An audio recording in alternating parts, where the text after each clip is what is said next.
muito gosto, né? Prazer grande em estar com todos vocês, colegas e amigos nessa época difícil, mas dar parabéns e me felicitar o Leandro e toda a equipe da Solace, que tem sido incansáveis em promover esses eventos, educação continuada e, como eu digo, fill the gap, né? Preencher esse vazio que nós temos aí de não poder nos encontrarmos fisicamente.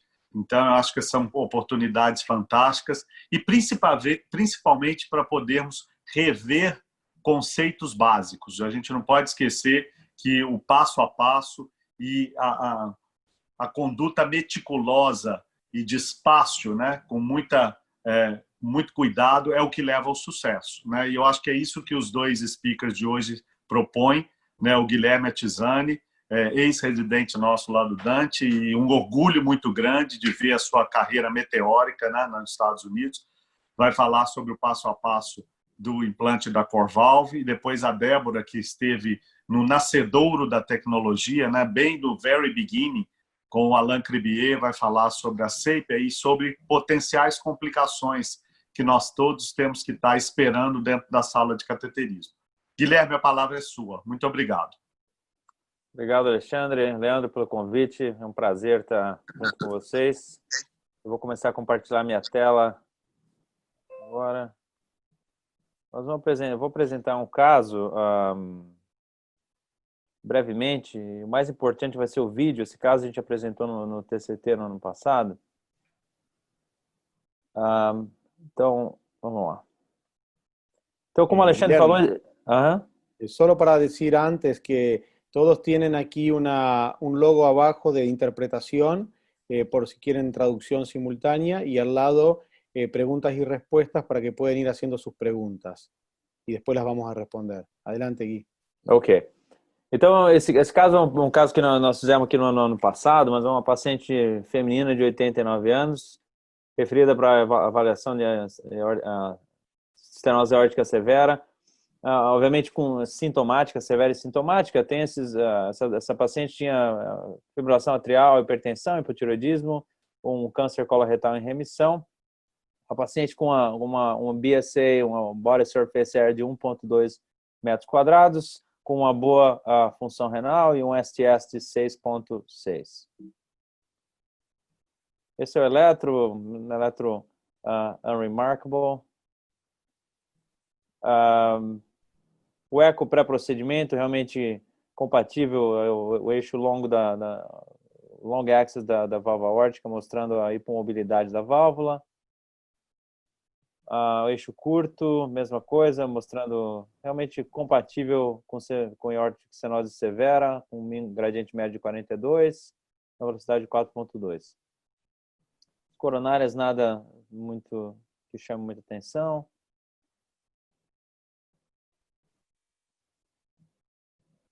Bom, então vamos começar. O Alexandre fez durante a apresentação, acho que ele tocou num tema importante, né? Para a gente ter sucesso nesse procedimento, a gente tem que planejar o procedimento de maneira extremamente meticulosa. A gente tem um curso aqui em Cleveland que nós damos, a gente já treinou mais de 500 healthcare providers. A gente tem toda semana, antes do Covid existir, a gente tinha pessoas que vinham ver de fazer casos ao vivo, a gente ensinava como fazer o passo a passo do Optimal Practices, né?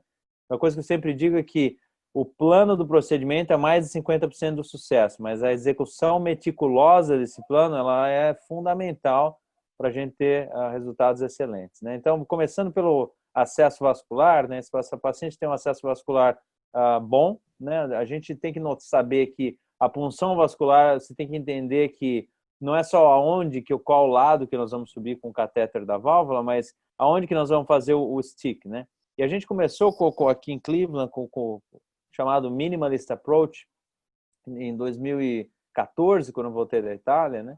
E a gente foi rapidamente, publicamos uma série maior dos Estados Unidos de Minimalist Approach. Então, o nosso procedimento ele é extremamente enxuto, e vocês vão ver no nosso vídeo, a gente não usa ultrassom para funcionar, a gente pode discutir isso, mas procedimento extremamente enxuto. Então, nós vamos decidir, baseado na CT, aonde que nós vamos fazer a punção. Então, nós vamos olhar no corte axial e no corte... a gente coloca no 3D para entender onde a punção vai acontecer.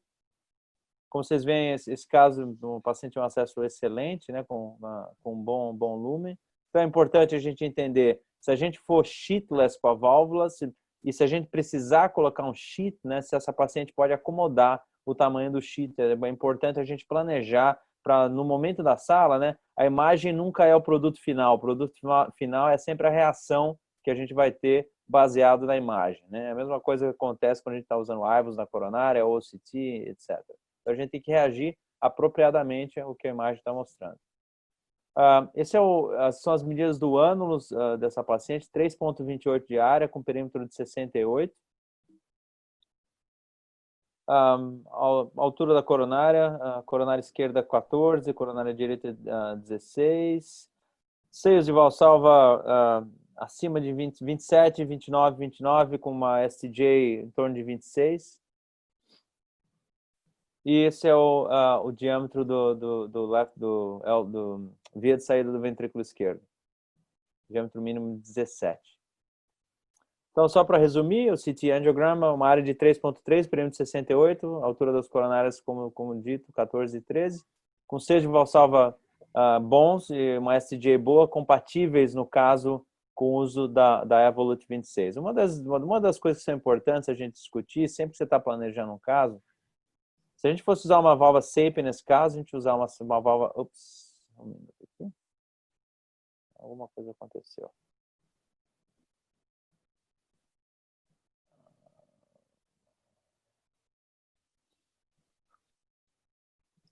Um segundo só, por favor. Aqui, ok. Então, se a gente fosse usar uma válvula SAPIEN nesse paciente, eu usaria uma válvula SAPIEN 20 milímetros, uma Evolut 26. Isso só é importante, essa é uma discussão que vale a pena a gente ter antes de qualquer caso, né? Se a gente for implantar uma Evolut nesse paciente, vai oferecer uma EOA mais ou menos de quase 1,9 versus uma EOA de pouco acima de 1,2.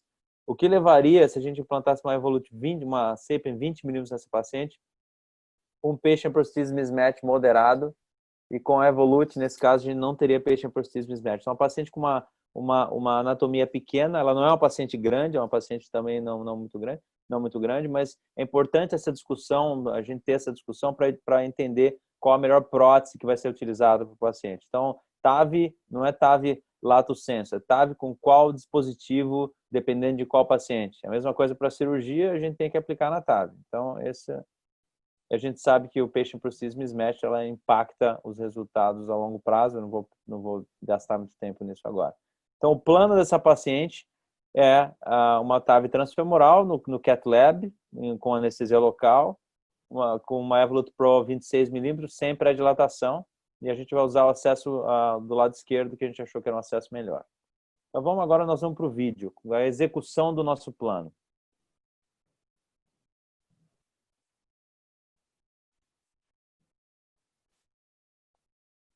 Então, vamos lá. Guilherme, mientras você... Bueno, já está listo. Adelante. Então, vamos lá. Então, eu gostaria que vocês observassem algumas coisas nesse vídeo.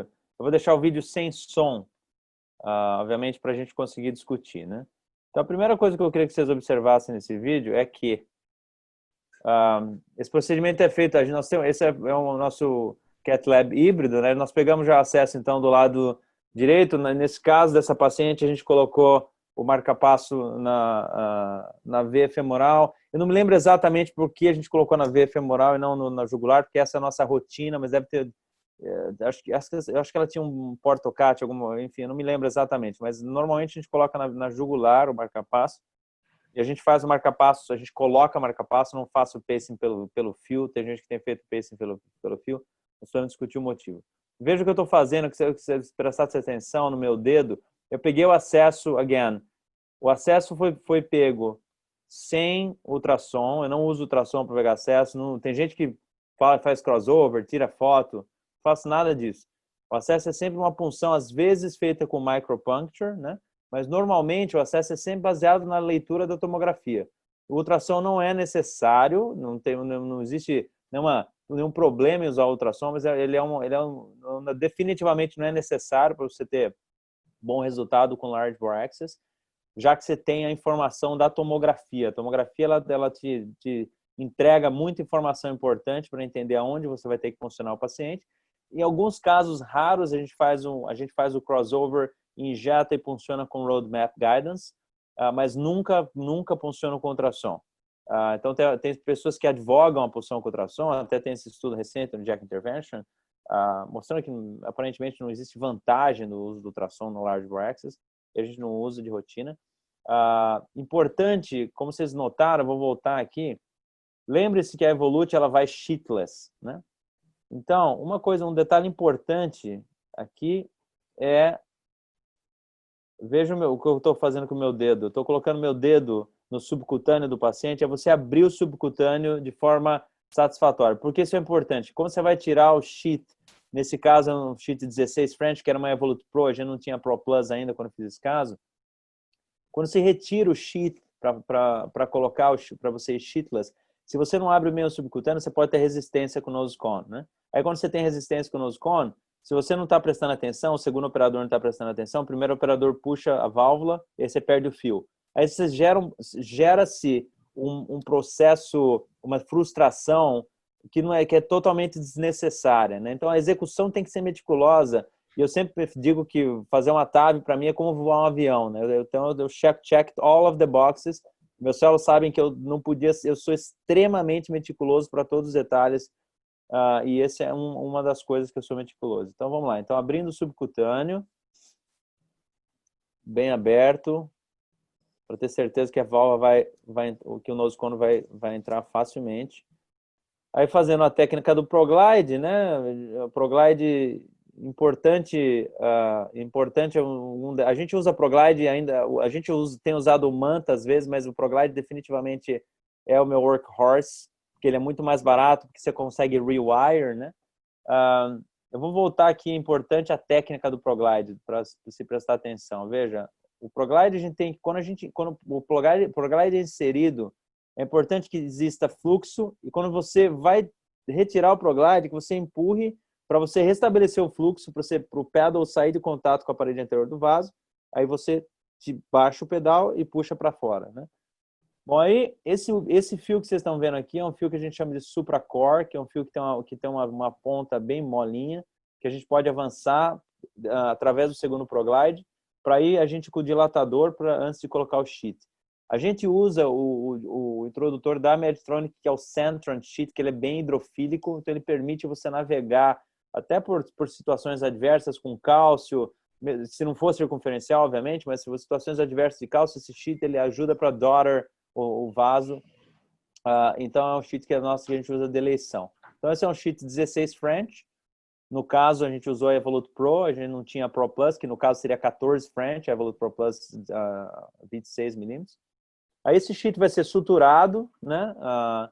E a gente vai conectar. E um detalhe importante é que essa paciente, até esse momento, e durante o caso inteiro, ela recebeu nenhuma sedação, é só anestesia local. E, como vocês viram, a gente não tem anestesista na sala, né? São só os nossos enfermeiros, né, que estão lá. Eu estou fazendo o caso com o meu cirurgião, a pessoa que está suturando.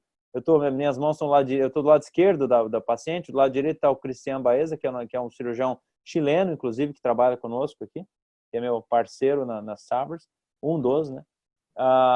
Enfim, então ele está suturando o sheet, aí nós vamos começar. E sempre um detalhe importante, tem gente que tende a colocar introdutores menores, né? 8 French, para trabalhar, e aí já vai direto com o nose cone. Eu jamais faço isso, não faz o menor sentido fazer isso.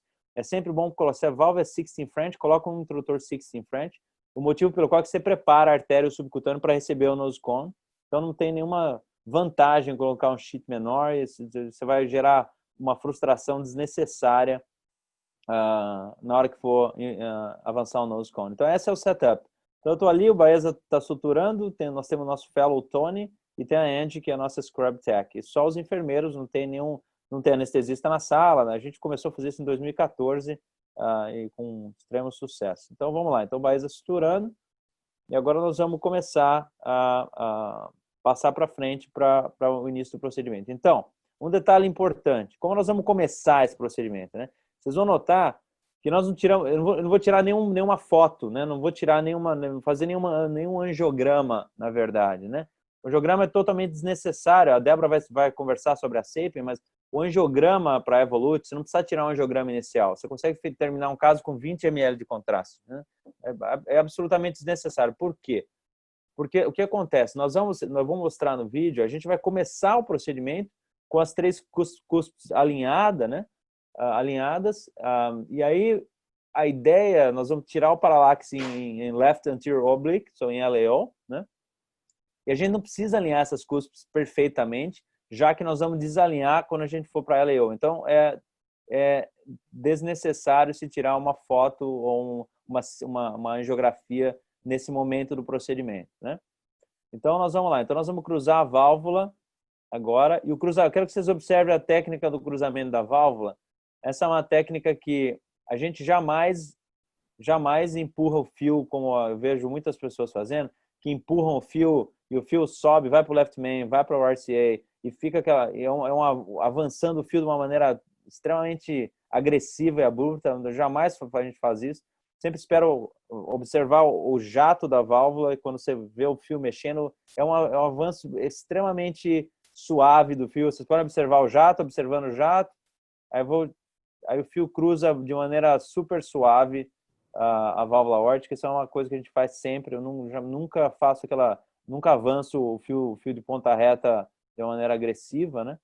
Sempre cruzando com fio de ponta reta, a gente nunca cruza com fio hidrofílico. Um detalhe importante, manter a posição do fio no apex, né? Esse é um detalhe extremamente importante, né? As pessoas jamais aceitar uma posição ok, não, tem que ser perfeita a posição do fio. Extremamente importante ter uma posição perfeita do fio.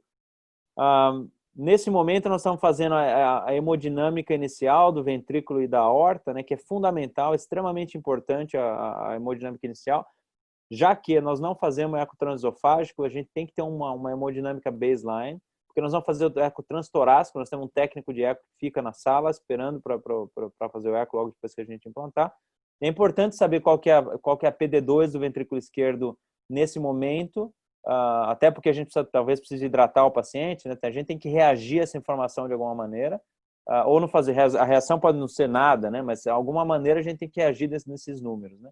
E entender qual vai ser a PD2 após o implante da válvula, né? Então, isso é importante porque às vezes o transtorácico pode não mostrar algum paravalvular leak. Se a gente tiver um transtorácico que mostre ótimo resultado e a PD2 está estável ou reduziu, o procedimento acabou. Eu não tiro a ortografia, não vou tirar foto no peripheral vessels tampouco. Não faz sentido porque eu não vou reagir à informação, então não vale a pena fazer, né? Se a PD2 estiver aumentada no final e o eco não mostrar muito paravalvular leak, daí sim nós vamos tirar uma foto para entender o que está acontecendo. Bom, então tudo bem. Então nós estamos já com pigtail no ventrículo. Agora nós vamos checar a válvula na fluoroscopia para entender se a válvula foi apropriadamente montada no catéter, né? Então nós estamos checando na fluoroscopia. Isso é um momento importante para ter certeza que na hora que nós vamos liberar a válvula isso vai acontecer de maneira perfeita, né? Então agora o que nós vamos fazer? Agora nós vamos retirar o introdutor 16 French e nós vamos introduzir o nose cone, né? Então vamos lá. Deixa eu passar um pouquinho para frente aqui, porque a gente usa o guia Safari para esse procedimento, né? Tem gente que usa Confida, tem gente que usa Landerquist. O melhor guia é o guia que você está mais acostumado a usar. Eu tendo a não recomendar um guia ou outro, afinal, o melhor guia é o guia que a gente está mais acostumado às reações dele. Eu só uso Safari em 100% dos casos, a horta horizontal, vertical, qualquer horta é sempre Safari. Sempre Safari funciona muito bem. Nunca uso o Landerquist no ventrículo. Uso como bodywire algumas vezes, mas nunca no ventrículo, e temos excelentes resultados com qualquer dispositivo.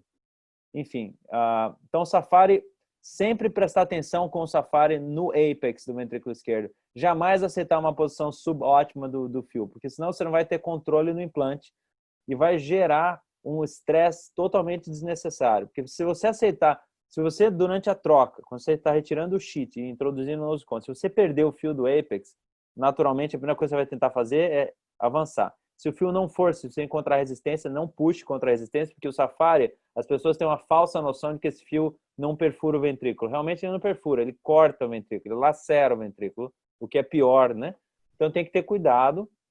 Se você perder a posição do fio, se o fio não conseguir voltar facilmente no apex, comece start from scratch. Põe o sheet de volta, coloca o pigtail de novo e começa de novo, porque não vale a pena. Se você aceitar uma posição subótima, o que vai acontecer? Possivelmente você vai ter um implante subóptimo, e aí, quando o implante subóptimo, aí você vai se estressar, aí você vai ocluir o trato de saída múltiplas vezes, aí você não vai conseguir ter um bom resultado. Aí você gera, o procedimento se torna uma tragédia sem necessidade. Então, ser meticuloso é extremamente importante.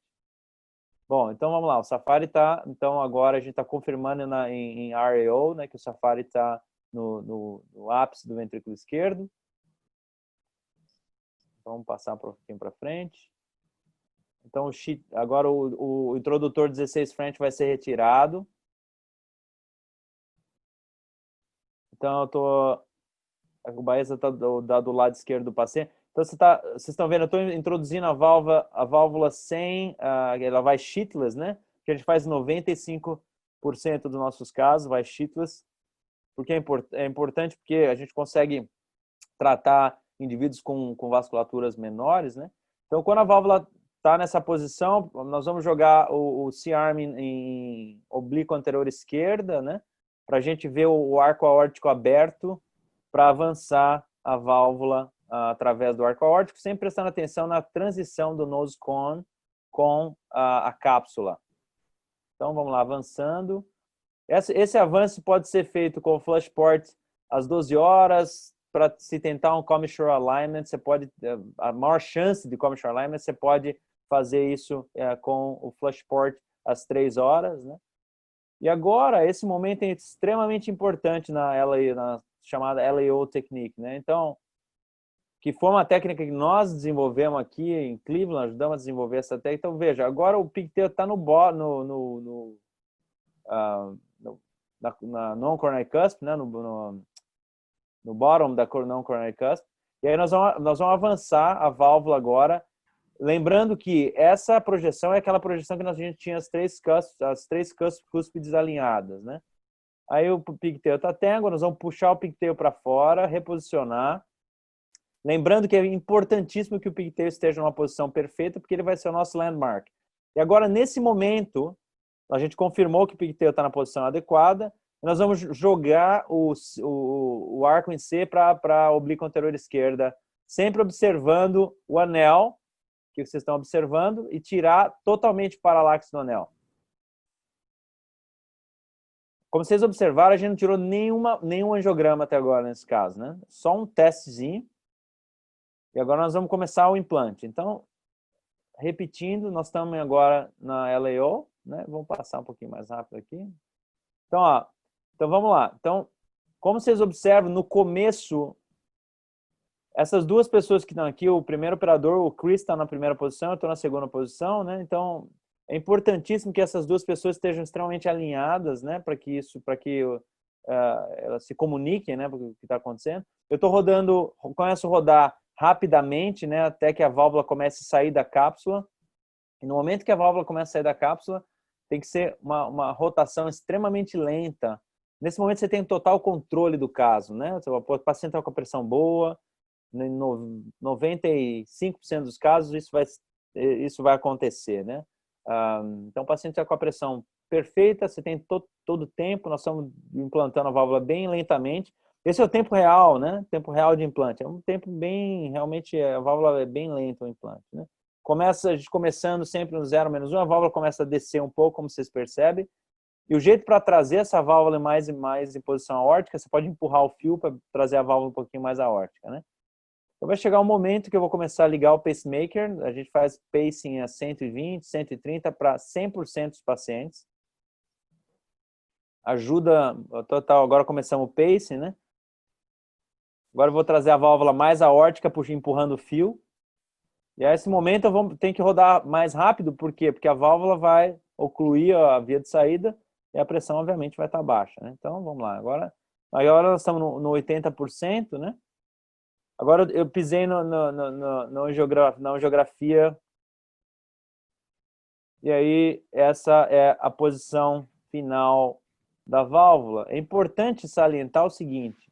que essa foto, a única informação que essa foto vai trazer para nós é qual é a profundidade da válvula. A gente não deve olhar para a valvular leak, nada disso nessa foto, certo?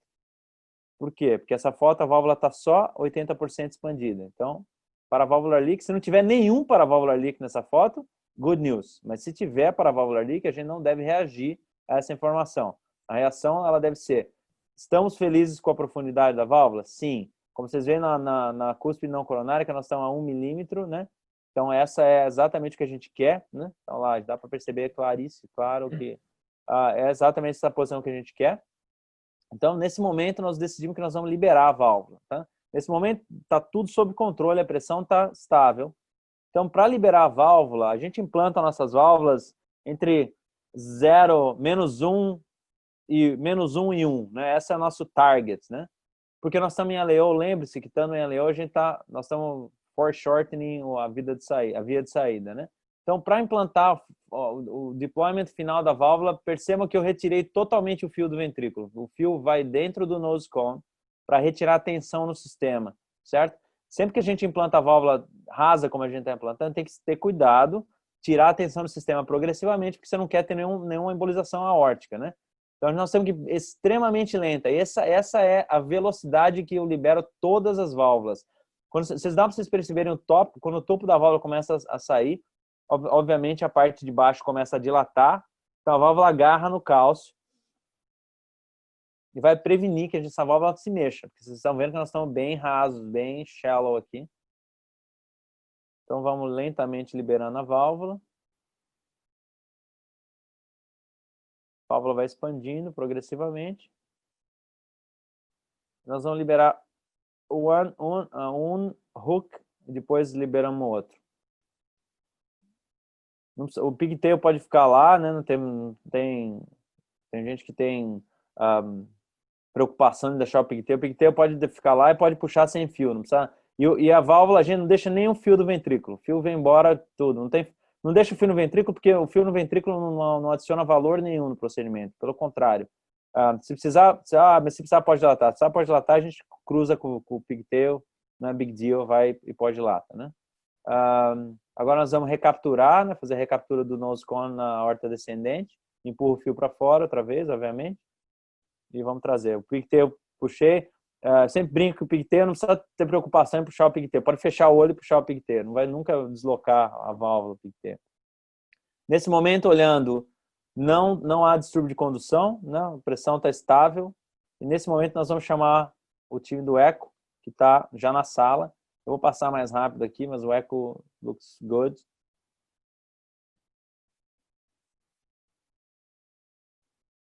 Então, o time do eco está ali. Nós vamos fazer a hemodinâmica final da paciente. Deixa eu passar aqui rapidinho. Aqui, a hemodinâmica final. A PD2, o ventrículo esquerdo, se manteve estável nesse caso. Até baixou um pouco, então a gente está satisfeito com o resultado. Essa paciente, a gente retira o marca-passo na sala, ela vai embora no dia seguinte, antes do meio-dia, né? Essa é a rotina, né? Aí, para finalizar, eu acho que eu já estou passando o meu tempo um pouquinho, eu peço desculpas por isso. Nós vamos retirar, a gente não coloca, a hemodinâmica pode ser feita pelo side port do introdutor, a gente não precisa colocar introdutor de volta, tem gente que põe introdutor de volta, não faz sentido, não precisa.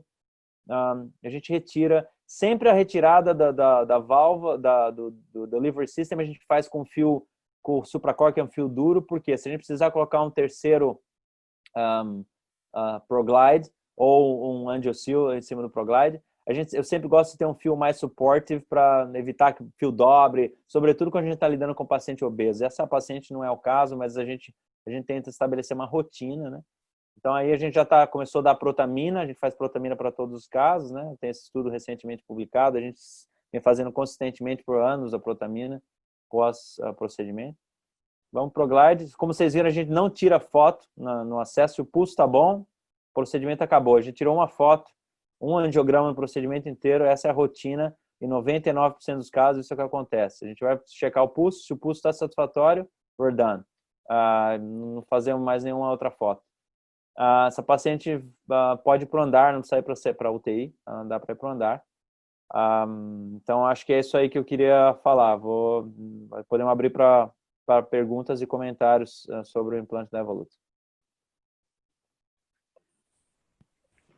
Muchas gracias, Guilherme. Es un procedimiento excelente, muy bien conducido y muy claro. Tenemos varias preguntas. De mi parte, hay varias del procedimiento que quería hacerte porque tenemos una audiencia muy importante. Nosotros no le vemos la cara, no sabemos, así que puede haber que haya niveles bastante diferentes de experiencia de la gente que nos está escuchando. Tenemos más de 450 personas en el auditorio virtual, lo cual hay que felicitar a Leandro por la concurrencia. Primero, en la tomografía se veía un poco de calcio en la femoral común, donde usted hizo la punción, y sería bueno que remarcara que en ese lugar, en la cara posterior, no es importante para por ahí la gente que no está familiarizada. La segunda pregunta y comentario que le quería hacer es si siempre usan dos o hay algún caso en el cual elige usar solo un ProGlide. La tercera pregunta, y después sigo, es, usted enfatizó mucho en el cruce de la válvula con la L y la guía recta, y a mí me gustó una parte que mostró cuando la L está, diría, casi en el tracto de salida y usted avanza ahí una guía J, un G-wire, para evitar que ese amplat se apoye en la cara anterior del ventrículo, que es una causa a veces de que uno lo pueda perforar. Así que me parece que ese paso que describió ahí para la gente que la cruza de esa manera es muy importante.